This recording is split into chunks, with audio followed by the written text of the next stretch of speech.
welcome back to We Need Space, a podcast about actual asexuality by an actual asexual.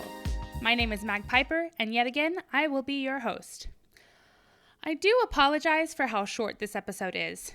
Turns out my genetic medical predispositions go farther than a banana allergy, and asthma can attack at any time with no prior warning.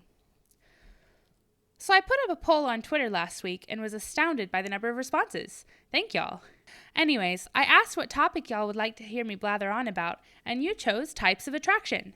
Don't worry, if you voted for one of the other options, those will be coming up soon. Just not today. The first thing I want to say about the types of attraction is how funny the first Google result I got was. The title of the article was 10 Reasons Teddy Roosevelt Wasn't Quite the Hero People Think. I took a screenshot and will be posting it on my Twitter page because it's hilarious. The article itself said nothing about Teddy Roosevelt, which was both expected and so very disappointing. I wanted to know what dear old Theodore had to do with attraction, gosh darn it. I'm sure he experienced different types of attraction. Didn't he have kids? Or a kid? Eleanor or something. I vaguely remember that Eleanor was a person and that she was badass.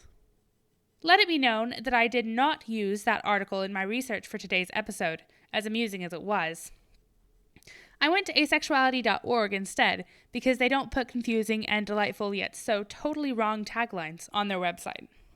So, in short, the 4 types of attraction are as follows: aesthetic, sensual, romantic, and sexual.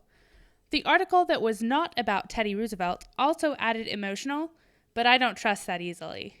I did some more research, and emotional attraction pretty much coincides with romantic attraction. No need to split hairs, in my opinion. Aesthetic attraction is enjoying the way someone looks, but not necessarily wanting a physical, sexual, or romantic relationship with them. It's like following a blogger on Instagram because their hair looks really soft, and you're kind of jealous, but also you wouldn't care if you ran into them on the street. Or you'd ask for a picture and treasure the memory of being around someone that pretty. Or, for instance, I have 2 photos saved on my phone. I have no earthly clue who the photos are of. I just think they're pretty, and it makes me smile to look at them because they're really nice to look at. Like a well-decorated cake. Only with the realization that those people continue to be out there existing and being pretty, and I have to cheer them on for their genetics and makeup skills. Sensual attraction is almost bordering on sexual attraction, but not really. Sensual attraction is the desire to do physical, non-sexual things with someone, like hugging or cuddles or holding hands. It's a desire to be tactile and close with someone. Personally, I'm not super big on sensual attraction. Do I want cuddles? Heck yeah. Am I willing to cuddle people I'm not emotionally close to? Slow down, partner, that's a negative. Do I think it would be really snazzy to curl up on a bed with... I was trying to think of an actor I find aesthetically attractive and could use as an example, but the only famous person I could come up with was Idris Elba, and I would honestly like to have a cup of hot tea with him, not take a nap. Don't judge me, my brain is dead and life is a lie. Maybe it would be cool to curl up with Letitia Wright, but also not, because I don't have an emotional/platonic relationship with her. Pretty sure we'd be buds though, just saying. Now we get to the ones I really don't understand. Romantic attraction is desiring a deep emotional bond with someone. People who are romantically attracted to others generally feel emotionally connected with their partners, value their partner's attention, want their partner to succeed in life, and want to be a support system for their partner.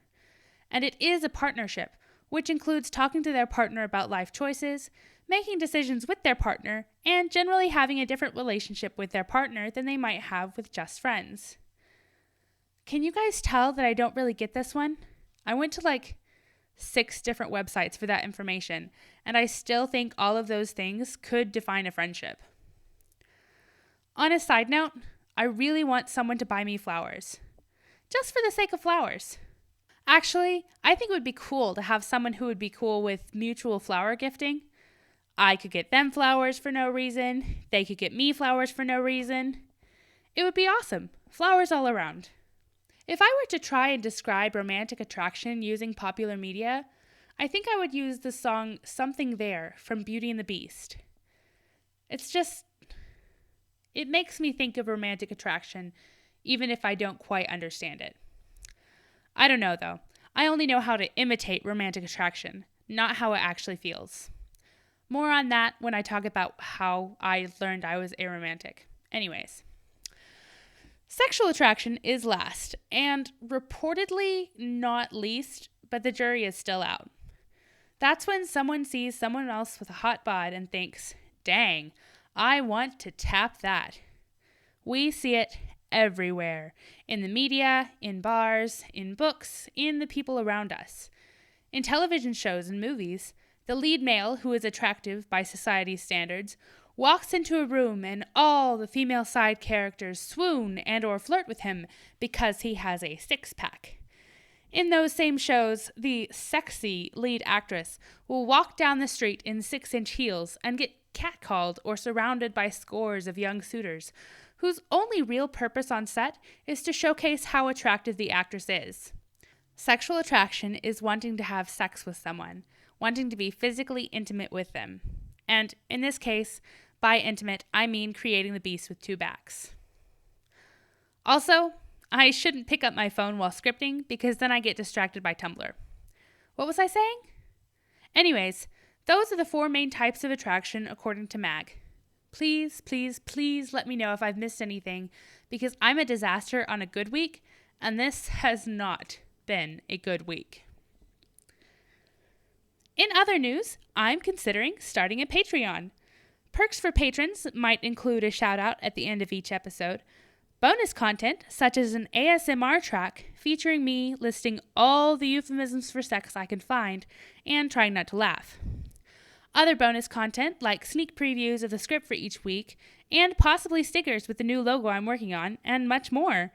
I just don't have much of the more figured out yet. My current goal is to make enough money per month to use a different hosting site than SoundCloud, so that I can get the pod on iTunes, Google Podcasts, and Spotify. As they say, that's all, folks. You can find me on Twitter at NeedSpacePod, or email me at weneedspace.podcast@gmail.com. We Need Space produces a new episode every other Monday. I'd love to hear any and all feedback.